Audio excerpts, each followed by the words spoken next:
Today, we're diving into Leviathan 666 by Dr. Malachi Z. York. Now, this is a text that paints a picture of reality that's, well, probably very different from the one you think you know. So let's just jump right into the core of its claims. So at its heart, the entire book is built on one massive premise, that all of humanity is living under what it calls an evil hypnotic spell. And the spell, it's presented as the real reason for our spiritual ignorance and, in the book's own words, our racial blindness.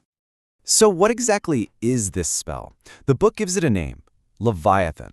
And the name itself is a pretty big clue. It comes from Hebrew and Arabic words that mean to surround and snake. So in this context, Leviathan isn't some giant sea monster. It's this powerful, deceptive force, a crooked serpent that's designed to mislead all of us.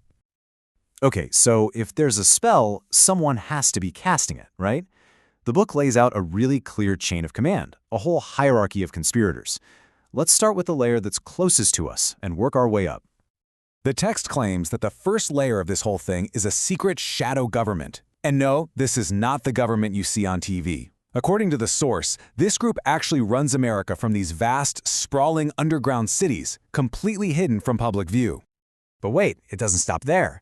This shadow government is described as just a tool, an instrument for an even more powerful group, the Illuminati.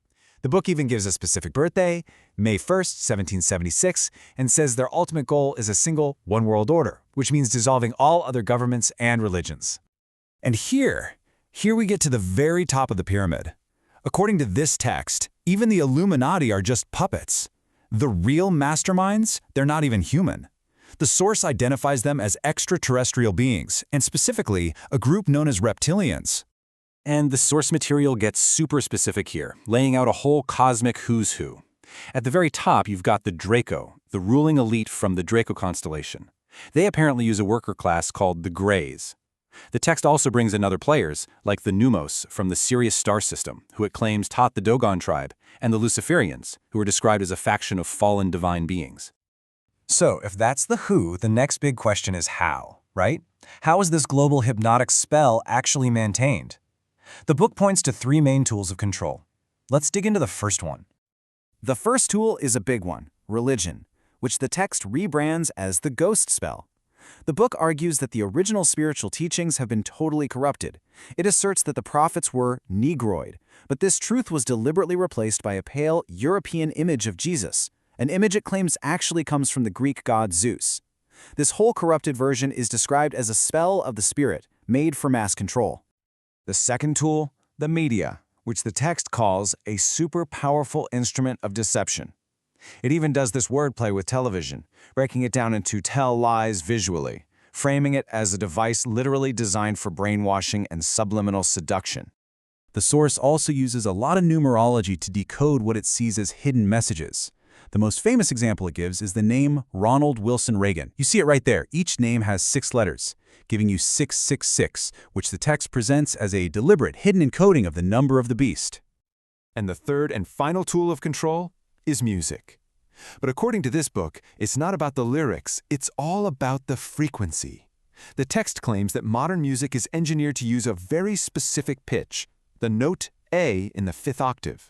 And it argues that this frequency literally opens listeners up, making them vulnerable to possession by the very beings pulling the strings. All right, now we're about to get into what the text presents as its central doctrine. This part covers the book's very specific and, let's say, controversial racial theories. So I just want to be perfectly clear, what follows is a direct explanation of the claims made in the source material itself.